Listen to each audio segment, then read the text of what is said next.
שמתי בביתר. לא באמת. סתם. אהלן, מה נשמע? מה קורה אחי? איזה יופי. בוא נראה על השעון.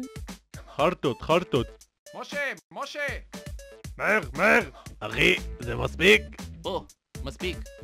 זה לא ראש. זה כן. תעוף אחורה. פויולה רצה מטריה. יאללה. בעט לו לשם הוא מאבד את הכדור. כן. אז למה לא לבד? אז תשחק. טוב, לא, סיימק. פעמיים בלון או משה שם לך את זה בבריסטול? לא יכול לראות את זה, כמו שתי בטטות.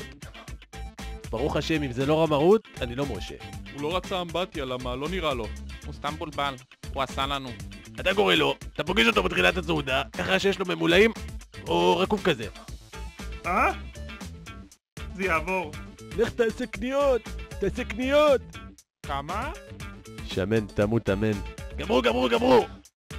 למה הוא לא רואה רק את סוארז? יאללה. מצאתי דיל לכרתים. תזמין. טוב מותק.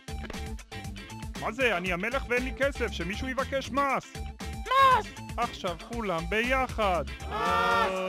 מס!